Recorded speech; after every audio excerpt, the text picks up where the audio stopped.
E aí, galerinha do sexto ano, tô aqui gravando o primeiro vídeo de dica do prof para vocês desse ano.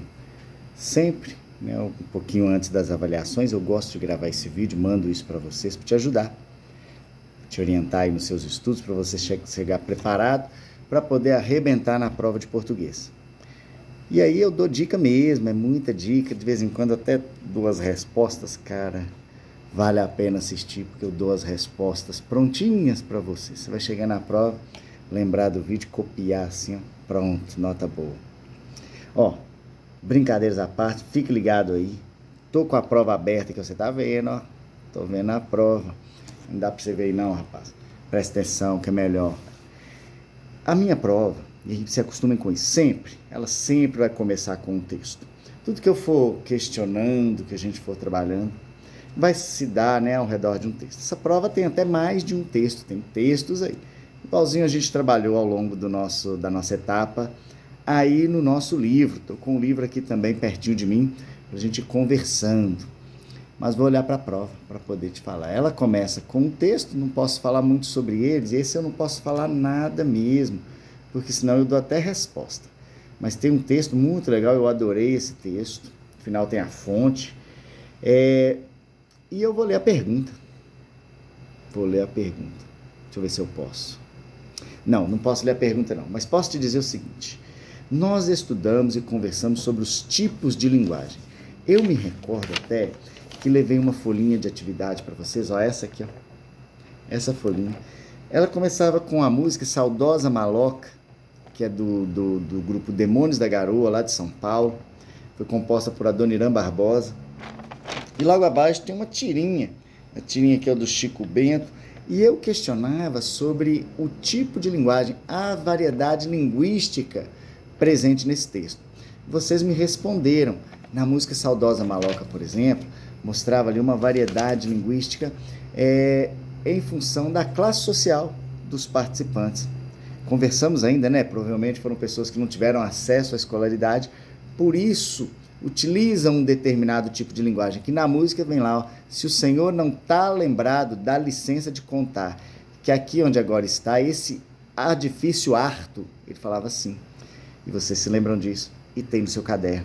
E também tem no seu livro as variedades linguísticas, especificamente o que eu estou cobrando aqui, ó, estão lá na página 22, velho. Dá para ler, não precisa decorar nada, mas dá para ir lembrando sobre as variedades que nós conversamos. Me recordo, falamos ali da nossa princesinha Ayla, porque ela tem uma variação linguística regional, ela veio da região sul, e aí ela tem uma linguagem um pouquinho diferente da nossa, lindíssima a linguagem dela. E por falar em tudo isso, eu exemplifiquei também daquele cara, mostrei assim, ó, o Tiradentes. Perguntei assim, será que se ele estivesse aqui, ele conversaria do mesmo jeito que nós? Vocês me responderam que não, afinal ele viveu em uma outra época. Então é uma variação histórica. Bom, você já sabe do que eu estou falando. Acho que essa questão é muito fácil e você vai acertar. Ela tem letra A, letra B. Responda tudo completinho, beleza? Com muito capricho. A número 2, ela está tratando dos tipos de linguagem. Aí é no comecinho do livro, eu vou lá. Eu vou na página porque eu vou te falar, não disse que ia dar resposta? Então tá lá bem no comecinho do livro, eu tô aqui na página 12 e lá tá falando sobre os tipos de linguagem. Eu me recordo que eu tenho a linguagem verbal, aquela que usa o verbo, a palavra. A linguagem não verbal, aquela que utiliza os gestos, as imagens, os símbolos, os desenhos, as fotografias, trazem ali pra gente linguagem não verbal. É um texto, dá para compreender, mas não faz uso da palavra, não faz uso do verbo. E nós temos a linguagem multimodal, que tem gente que vai chamar de linguagem mista. E a turminha do sexto A gostou de chamar de linguagem híbrida. Tá tudo aí no seu livro. Fique ligado, porque vai cair. Apareceu aqui na questão 2. A número 3, ela mostra ainda sobre variedade linguística, mas é uma pergunta que você vai precisar analisar, de interpretar a intenção de quem está utilizando. E aí você vai me responder. Qual era a intenção dele ao falar aqui? Ele está fazendo uma crítica? Ele está elogiando? Ele está apresentando um fato? Falando assim está meio misterioso, mas quando você lê o texto com muita atenção, você pode ler 1, 2, 3 vezes. Depois que você lê a pergunta, você volta e lê o texto de novo, 4ª vez. Se precisar, leia uma 5ª e uma 6ª. Não se preocupe com o tempo, tenha que fazer com capricho e acertar. Para as questões de número 4 e número 5, eu trouxe um texto, posso te falar que tipo de texto é, que não tem problema. É uma crônica maravilhosa, de um escritor maravilhoso. Ele era um cronista, era jornalista e poeta. Eu declamei poesia dele. E eu coloquei uma dica do prof na prova. O meu canal chama Dica do Prof e eu fui lá e coloquei uma dica do prof na prova. Bom, a dica você tem igualzinho no seu caderno. Está falando sobre os interlocutores, tem no livro. E eu vou lá para te falar a página, eu falei que ia contar tudo. Tem no livro. Os interlocutores são as pessoas ou todos que participam do processo comunicativo. E quem participa do processo comunicativo? Como está falando aí na página 14 do seu livro? Bom, nesse momento, como eu estou falando para vocês, meus queridos, eu sou o locutor e vocês, os locutários. A gente pode até falar diferente. Eu sou o emissor e você o receptor. De quê? Da mensagem, a mensagem que eu estou transmitindo. Nesse caso, são dicas, né? Para que você possa entender a mensagem, é preciso que tenhamos um código em comum. Nesse caso, estamos fazendo uso da língua portuguesa. Eu conheço esse código e eu amo esse código. E vocês conhecem muito bem esse código também e gostam, vocês curtem português. Como eu falo língua portuguesa e você entende língua portuguesa, nós temos um código em comum. É possível haver essa interação, essa interlocução. Para que aquilo que eu digo chegue até vocês, é preciso que haja um canal de comunicação. Nesse caso, é a internet, através de um canal do YouTube, o meu canal, que se chama Dicas do Prof. Fique ligado. Bom, mas essa questão é muito fácil. Por quê? Porque sobre esse texto espetacular, eu estou perguntando em determinado trecho quem é o locutor e quem é o locutário. Quem está falando e quem está ouvindo. Quem está transmitindo a mensagem e quem está recebendo a mensagem. Eu acho que agora eu dei a resposta. Sinceramente, eu peço desculpas aí. Não briguem comigo, mas sinceramente que dessa vez eu acho que eu dei a resposta mesmo. Para a questão de número 5 e para a questão de número 6, já falo das duas de uma vez, para o vídeo não ficar muito longo. Eu estou tratando da formação das palavras. As palavras são formadas por um radical, algumas delas têm um prefixo e algumas delas têm um sufixo. Quando essas palavras possuem um prefixo, elas sofrem um tipo de derivação e nós chamamos de derivação prefixal.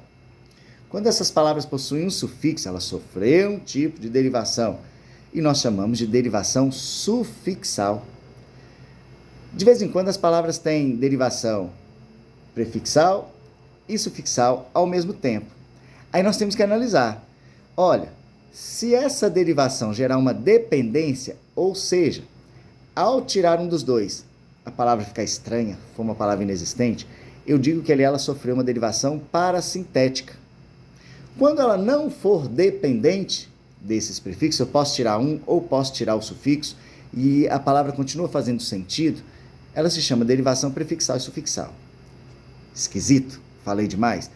Mas é fácil, afinal está tudo aí no seu caderno, né? Eu passei tudo isso, também está no seu livro, daqui a pouco te falo a página, vou achar e vou dar tudo pronto para vocês. Mas, pegue lá no caderno, porque está tudo lá e você vai perceber que é muito fácil.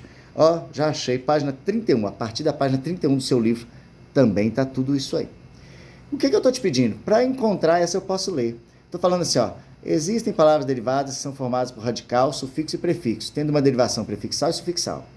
Por favor, estou falando a pergunta, gente, encontre no texto acima uma palavra que apresente derivação prefixal e sufixal. Você tem que achar uma que apresente as duas coisas ao mesmo tempo. Tranquilo? Gente, esse trem vai ser fácil, mas eu já falei a resposta. Estou pedindo para número 6 para você encontrar no texto uma palavra que tenha derivação prefixal. E estou pedindo também na número 6 para você encontrar uma palavra que tenha derivação sufixal. Falei questão ou não falei? Falei questão ou não falei no vídeo? Para para as questões de número 7 e número 8, aí é muito fácil, né? Ponto de graça. Por quê? Porque são duas perguntas sobre o livro Uma Fada Veio Me Visitar. Essa história maravilhosa.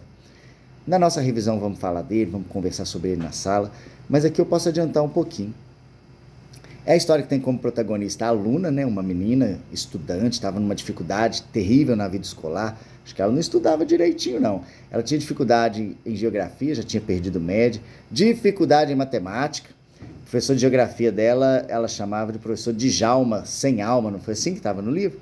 Bom, fato é que ela tinha que estudar para uma prova de matemática, não estudou direito, foi dormir. Por sorte apareceu uma fada meio esquisita, roupa estranha, nome estranho, o nome da fada é Hortatulina. E aí por isso ela tem um apelido de Tatu para facilitar. Aí ela falou, meus problemas estão resolvidos, ela vai me ajudar na prova. Não sei se a fada ajudou não, porque acho que o que ajuda mesmo para a prova é estudar. Não é? E esse negócio de fada, acho que não é para isso não. Mas a fada tinha uma outra missão importante na vida da aluna, porque tinha uma relação dela com uma colega da escola, uma tal de Lara Amaral, que não estava muito bacana, não era uma relação boa. E aí a aluna precisava conhecer melhor a Lara Amaral. E acabou que no momento difícil da vida da Lara Amaral, fique ligado nesse momento difícil, foi só a aluna que esteve do lado dela para poder ajudar. Olha que bacana, isso é muito legal. Eu gostei muito da história, é uma história emocionante, tem parte ali que a gente quase chora, velho, é verdade. E uma história bem escrita, eu curti. E você? Comente aí sobre o livro, conte pedacinhos da história aí no comentário, para poder ajudar o colega, hein? Escreva aí o que aconteceu com a aluna, o que aconteceu com a Lara Amaral, o que aconteceu com a Hortatulina. Vá contando aí. Galera, obrigado. O vídeo era esse. Vocês curtiram meu boné? Eu faço cada vídeo com chapéu para não mostrar minha careca para vocês. A luz bate na careca, vai aí e atrapalha os seus estudos. Então, fique ligado. Vai ter mais vídeo para a próxima prova. Grande abraço, sexto ano do meu coração.